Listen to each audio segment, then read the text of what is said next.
안녕하세요, 구독자 여러분. 저는 30살 여자입니다.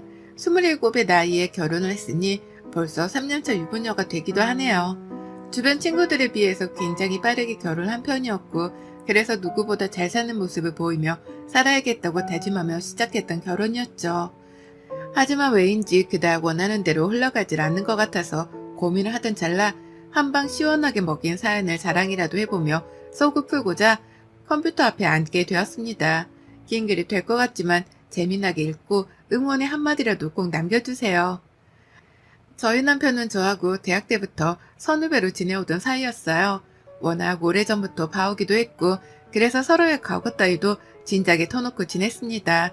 저도 남편이 대학 때 어느 선배를 또 어느 후배를 사귀었었는지에 대해서 또렷하게 기억이 나고 남편 또한 제 첫사랑 그리고 첫 남자친구가 누구인지 알고 있었죠. 조금 헐리우드스럽긴 하지만 남편도 제 첫 남자친구랑 대학 선후배 사이인지라 지금도 서로 연락을 하고 지내고 있고요. 정말 철없던 그 20살 시절부터 봐온 남편이었기 때문에 저에게는 그 누구보다 편안한 사람이었습니다. 숨길 것 없이 내 모든 걸 드러내도 괜찮은 사람이었고 그런 사람과 결혼하게 되었을 때에도 크게 불안한 건 없었어요. 오히려 주변 사람들이 너무 이른 나이지 않냐면서 조금 더 교제를 하다가 결혼을 생각하라며 말리긴 했지만 전 아무것도 들리지 않았어요. 그 당시에는 남편을 만나면 좋은 게 더 많았으니까요. 그리고 결혼하고 나서도 전 잘 살아보려 했습니다.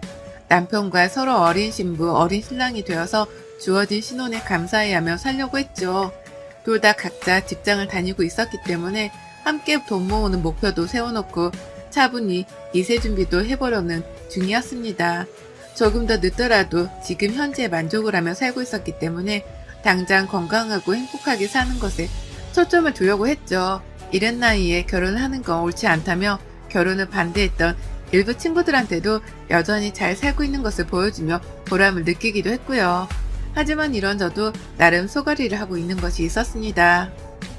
이게 참 누구한테 쉽사리 말하지 못할 소가리였는데요. 그건 바로 저희 과거에 관한 것이었죠. 그리고 그 과거를 하필 저희 시어머니께 들켜버리는 바람에 의도치 않게 약점을 잡힌 꼴이 되었답니다. 제가 정말 이런 얘기를 인터넷에 반공개적으로 하게 될 줄은 몰랐지만요.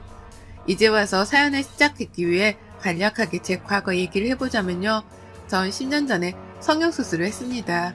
네, 쌍꺼풀 수술 말이죠.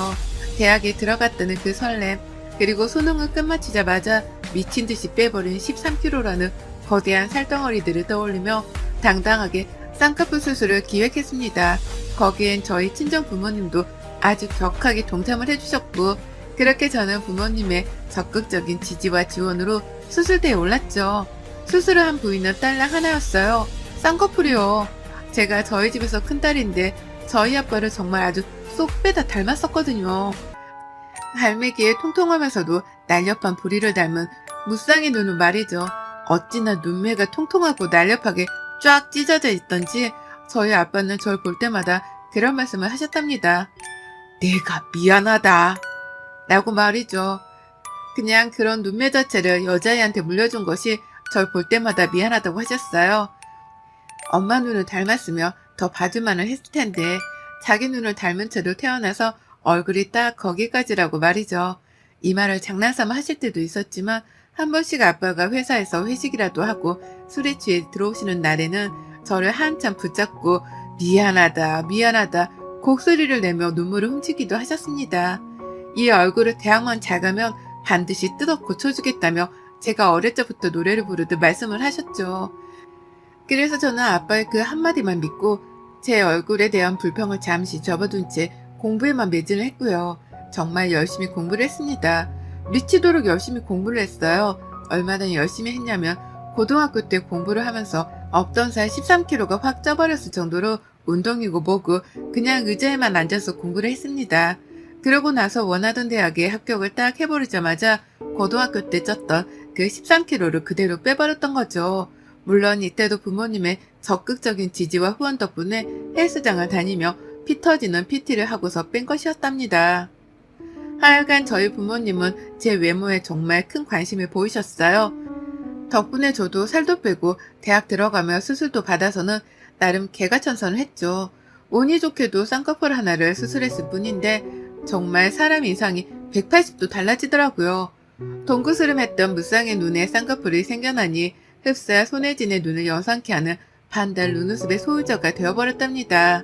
그 덕에 자신감도 정말 많이 생겨났고 대학 내내 인기도 정말 많았어요. 단 다른 과를 다니는 학생들에게 더 인기가 많았죠. 왜냐고요? 저희 과 애들은 제가 쌍꺼풀 수술한 걸 다 알고 있었거든요. 수능을 끝마치고 살까지 빼놓은 수술을 해버린 바람에 거의 수술을 하자마자 대학 입학식에 참석을 했답니다. OT도 갔었고요.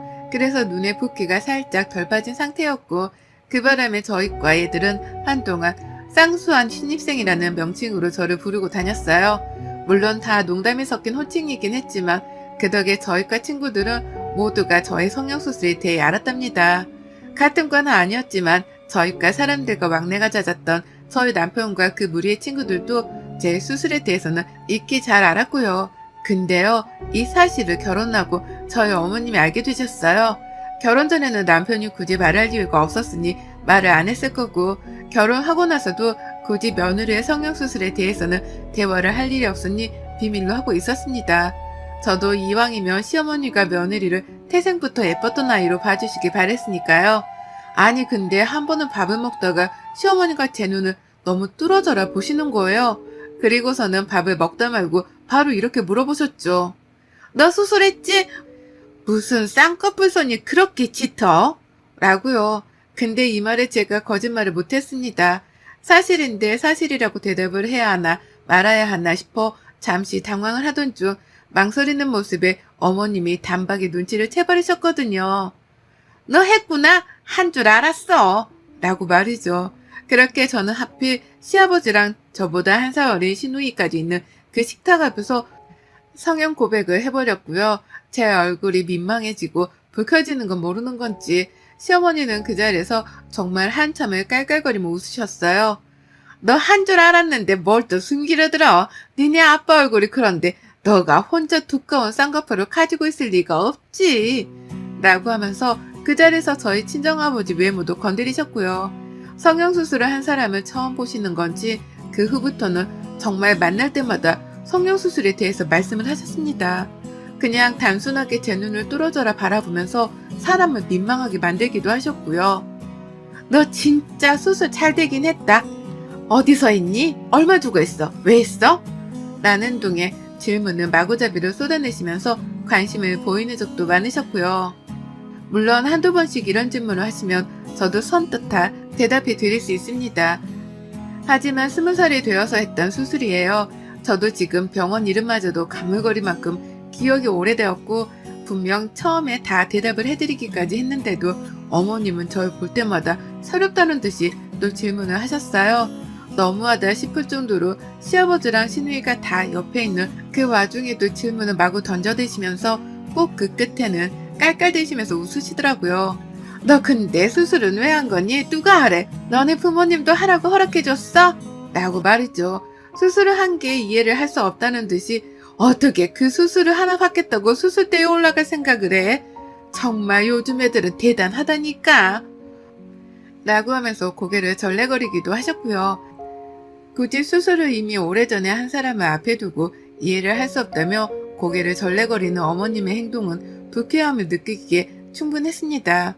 시어머니가 그런 태도를 보이시니 시누이도 옆에서 그러니까 라고 하면서 맞장구를 치는데 정말 말리는 시누이가 왜 미운지에 대해서 뼈저리게 알겠더라고요. 시아버지도 집안 사람들이 다 같은 반응을 보이니 덩달아 참 아이고 라고 하면서 대단하다는 듯이 반응을 보이셨고요. 하여간 시댁만 가면 저는 얼굴이 붉혀져 너무 힘들었어요. 그만 좀 얘기를 하고 싶은데 어머님은 제가 시댁에 가 있을 때마다 기다려다는 듯이 쌍꺼풀 얘기를 하셔서 너무 괴로웠습니다. 그쯤 되니 남편도 제가 너무 스트레스를 받아 하는 걸 알아차리고서는 성형 얘기를 그만하자면서 분위기를 주도하려고 해줬거든요. 아, 좀 성형 얘기 좀 그만해. 왜 또 묻고 또 물어? 라고 하면서 말이죠. 하지만 그럼에도 소용이 없었어요. 시어머니가 남편이 제 옆에 없는 타이밍을 기가 막히게 알아내시고선 찾아오셨거든요. 시누이까지 데리고 와서는 야, 니네 언니한테 쌍수에 대해서 궁금한 거 있으면 얼른 물어봐. 라고 하며 또 쌍수 얘기를 꺼내시고 그러면서도 수술한 것에 대해서는 여전히 이해를 할 수 없다며 제 말의 끝마다 고개를 절레절레 거리면서 기분이 나쁠 만한 제스처를 취하셨습니다. 누가 봐도 기분이 나쁘고 빈정이 상할 만한 태도가 분명했죠. 결혼을 한 지가 3년인데 정말 그 3년 내내 쌍수를 한 사실이 드러났던 날부터 최근까지도 내내 시댁만 가면 시어머니한테서 쌍수 얘기를 들었습니다. 늘 놀림을 받는다는 느낌을 지우기 힘들었을 정도로 저는 얼굴을 붉혀가며 시댁 안에서 쭈구리가 되곤 했어요. 수술을 한 것이 잘못도 아니고 우리 부모님의 허락하에 우리 돈으로 당당하게 받은 수술인데 시댁만 오면 쌍수를 한 게 큰 죄가 되곤 했답니다. 놀려먹겠다고 작정을 한 시어머니의 태도도 제 길을 죽이는 것에 한몫을 했고요. 이대로 가다가는 내가 아이를 낳아도 시어머니가 쌍수의 길을 멈추지 않을 것 같아 걱정이 커지더라고요. 내 아이 앞에서도 니네 엄마 쌍수한 거라고 말씀을 하시면 어쩌나 싶어서 말입니다. 그런데요, 이 영원히 끝나지 않을 것 같던 쌍수의 지옥이 그 끝을 보이기 시작했습니다. 그건 바로 추석 직전에 쌍수를 받기 위해 수술대에 자진해서 올라가 버린 시누이 덕분이었죠. 그동안 3년 내내 시어머니 옆에서 시어머니가 제 쌍수에 대해 비꼬고 웃어가며 놀려대고 있을 때 시누이는 단 한 번도 제 편을 들어준 적이 없었습니다. 시누이의 입에서 수술을 할 수도 있지 라는 말을 단 한 번이라도 들었다면 제가 이렇게까지 시누이를 미워하진 않았을 거예요. 하지만 시누이는 정말 그 한마디를 해주지 않았어요. 늘 시어머니 옆에서 그러니까 내 말이 대단해 라는 추임새를 넣어가면서 시어머니의 말씀에만 동조를 했고요. 자신은 쌍수라는 성형수술 자체에 대해서 관심이 1도 없는 사람이라는 걸 너무나 당연하다는 듯이 보여줘왔기 때문에 감히 상상도 못했습니다. 감히 시누이가 수술대에 자진해서 올라갈 것이라고는 정말 단 한 번도 상상을 못했답니다. 그런 시누이는 온 시댁 가족들도 모르는 사이에 혼자 자진해서 돈을 모아 수술 예약을 잡고서는 수술을 받아버렸죠. 시간상으로 따지면 이미 몇 달 전에 수술 예약을 했었을 것이고 그러면 최소 반년 전부터 성형수술을 하고 싶다는 생각을 했었게 뻔하잖아요. 하지만 시누이는 놀랍도록 자신의 감정을 숨겨왔어요. 제 앞에서 단 한 번도 수술을 하고 싶단 말이나 표정을 지어 보이거나 꺼내본 적도 없었습니다. 그렇게 속을 꽁꽁 숨겨두고서는 뜬금없이 추석 연휴에 수술을 딱 받고선 눈에 얼음팩을 쥐고선 기어 들어왔다고 하네요. 시어머니는 그 꼴에 기함을 치면서 저한테 도움을 요청한다고 저 불러내셨고요. 그래서 저는 이번 추석에 제사고 보고 뒤집어진 시댁에서 분위기 파악을 하고 시누이의 병간호를 하느라 아무것도 하지 못했습니다. 아무 음식이며 제사 준비며 그딴 것들은 하질 않았고요. 오히려 정말 몸 편히 마음 편히 시누이 옆에서 시중 들어주고 누워있는 애 눈에 얼음팩을 바꿔줘가면서 농땡이만 쳤어요. 이게 어떻게 가능했냐고요? 시어머니가 정말 크게 충격을 받으셨거든요. 신우가 수술을 받고 시댁으로 기어 들어오다시피 한 날 시어머니는 고함을 치면서 저한테 연락을 하셔서는 당장 시댁으로 와달라고 애원을 하셨답니다. 내가 진짜 살다 이걸 어쩜 좋아 라고 하면서 격해지고 화가 난 감정을 주체조차 못하시면서 거칠게 집으로 와달라고 하셨죠. 놀란 마음에 남편이랑 같이 시댁으로 퇴근해서 만났는데요. 세상에, 그때 저도 처음 봤죠. 혼자 수술을 받고는 집에 와 드러누워있던 시누이를 말이죠. 시아버지랑 시어머니는 꿈에도 생각을 못했다며 화딱지나 죽겠다며 목소리를 키우고 난리도 아니셨습니다.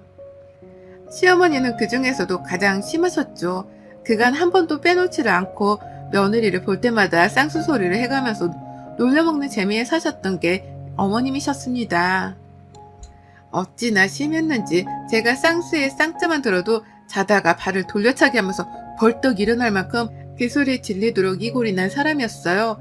시어머니는 그 누구보다 당당하고 가장 자신 있는 목소리로 쌍수는 해서 안 되는 거라며 놀려먹으셨고요. 그리고 그런 말을 하면서 옆에서 같이 동조를 해주는 자기 딸이랑 신이 나서는 더욱 희열을 느끼셨을 것이라 생각됩니다. 딱 그런 교활하고도 못되어 처먹었던 표정을 지어 보이곤 하셨으니까요. 그런데 당신의 딸이 다른 사람도 아닌 당신의 딸이 수술을 받고서는 드러누워 있으니 오죽 빡이 치셨겠어요? 하필 다른 날도 아니고 추석 연휴에 그 꼴을 하고 나타났으니 며느리 앞에서도 면목도 안 섰을 겁니다. 저한테 했던 것처럼 당신의 딸을 놀려먹을 수도 없을 테고 생각이 많으셨겠죠. 그런 시어머니의 속마음을 이해해보려고 하니 저는 꼬셔서 죽겠더라고요.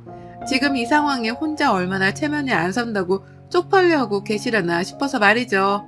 그래서 저는 더욱 당당하고 더욱 뻔뻔하게 시어머니 앞에 남아있기로 했습니다. 제 앞에서 무슨 표정을 짓는지도 쭉 보려고 했고요. 옆에 붙어 있어서 어머님의 반응을 찬찬히 살피면서 저 또한 한마디씩 거들며 지난 3년간 겪었던 그 쪽팔렸던 순간들을 죄다 되돌려받고 싶었어요. 그래서 저는 아가씨의 옆에 남아 있었습니다. 빡이 쳐서 제사상을 차릴 힘도 안 난다며 아무것도 하질 않는 시어머니의 옆에서 굳이 수술을 한 경험으로 말씀을 드리면요. 라고 말을 받아쳤어요. 그리고는 이내 이렇게 설명을 드렸습니다. 이럴 때는 옆에서 간호를 잘 해줘야 나중에 어머님이 저한테서 발견하신 것만큼의 수술자국도 안 남아요. 아가씨도 시집가서 시어머니 되는 사람한테 수술했다고 놀림받으면 안 되잖아요. 제가 당했던 것처럼요. 어머님도 설마 아가씨가 그런 취급받길 원하시는 건 아니시죠? 그럼 저한테 맡기세요. 제가 옆에서 경험자로서 간호를 잘 할 테니까 어머님은 아무 걱정 마세요. 라고 말이죠. 그리고는 정말 아무것도 하지 않은 채 신우 옆에 있었습니다. 일어서라는 신우한테도 그냥 누워있으라면서 굳이 제가 옆에서 시중을 들었어요. 왜냐고요? 시어머니가 제사 차리는 걸 도와드리고 싶지 않았거든요. 그래서 신우 옆에 있으면서 굳이 신우가 해도 되는 물 떠오는 일도 제가 했고 애 하나 키우는 것 마냥 신우를 눕혀놓기만 하고서 누워있어야 하는 거예요. 눈을 감고 있어야 붓기가 안 생겨요. 라는 잘 기억도 안 나는 관리법을 제 마음대로 지어냈죠. 그러면서 신우 옆에 있느라 시어머니는 혼자 바쁘고 난리셨습니다. 멋대로 수술을 하고 온 신우 욕도 해야 하는데 그 옆에서 간호하고 있는 수술 경험자인 며느리 앞에서 쉽사리 욕도 못하겠고 또 그 와중에 놀려먹는 재미로 살았던 며느리가 자기 딸을 간호해준다고 저리 나서주니 미안해서 더 군말도 못하겠고 오죽 입장이 난처하고 또 괴로우셨을까요? 그래서인지 어머님은 제가 잠시 신우 옆에 앉아서 핸드폰이나 하며 한눈을 파는 사이 자기 혼자서 제사상 음식까지 차리기 시작하셨고요. 혼자 전을 부치면서 저한테 슬쩍 물어보시더라고요. 전을 먹을 거냐고 말이죠. 먹고 싶다고 하니 예쁜 그릇에다가 전 몇 개를 놓아서는 들고 오시는데 그 표정에서 쪽팔려 죽겠다는 기분을 확 느낄 수 있었습니다. 어머님은 자신의 감정을 숨기고 싶으신 건지 황급히천만 갖다 놓고서는 신우이를 한번 보자마자 길게 한숨을 쉬시더니만 저 썩을 년 이라는 혼잣말을 내뱉고선 도로 방을 나가셨죠. 그렇게 어머님은 무려 제사상에 올라가는 그 많은 음식들을 혼자 다 챙겨 만드셨고요. 그걸로도 모자라 제사를 지내려는 와중에 제 눈치란 눈치를 그렇게나 보면서 기어 들어가는 목소리로 부르시더라고요. 얘야 우리 이제 제사 지내려는데 나와볼래? 아님 거기 있을래 그냥? 라고 하면서 저에게 제사를 지낼지 말지에 대한 의중까지 물어보셨습니다. 그간은 당연하다는 듯이 일을 시키고 나와서 돕게 하시던 어머님이 완전히 딴 사람으로 바뀌어버린 순간이었죠. 그런 어머님을 보는데 소름이 다 돋더라고요. 저 사람이 갑자기 왜 안 하던 짓을 하나 싶어 말이죠. 근데 저도 정말 대단했습니다. 눈치 보는 시어머니가 애처로우면 그냥 맞장구를 쳐주기만 해도 되었을 텐데요. 그간에 저한테 쌍수가 어쩌네 이해가 안 가네 하면서 놀려먹던 그 지독스럽던 표정들이 떠오르니 그냥 넘기고 싶지가 않더라고요. 그래서 저도 모르게 대답을 이렇게 해버렸어요. 어머 어머님 왜 안 하던 걸 하고 그러세요. 저 무섭게. 원래 안 하던 짓 하면 사람이 아니에요. 라고요. 안 하던 짓을 하면 죽는다고 하더라는 말을 하려고 하다가 이렇게까지 말을 하면 너무 심한가 싶어서 저 스스로 멈칫거렸습니다. 그러자 어머님은 제가 한 말을 알아차리기라도 했다는 듯이 바로 표정을 구겨버리면서 어쩔 줄 몰라 하셨어요. 그리고는 제가 쌍수 얘기를 들으며 얼굴을 붉혔을 때처럼 시어머니의 얼굴도 아주 바짝 달아올라 버려서는 열기가 느껴지기도 했답니다. 그런 엄마의 마음을 아는지 모르는지 철부지 신우이는 누워있는 채로 엄마 나 제사 다 끝나고 먹을 것 좀 갖다 줘. 라고 하면서 눈앞에서 시모한테 심부름을 시켰답니다. 시어머니는 순간 욱하셨다가 제 눈치가 보였는지 알았어! 라며 황급하게 방을 나가버리셨고요. 저요? 그날 누워있는 시누이와 찍소리도 못하고 내 눈치만 보는 시어머니를 보면서 다짐했답니다.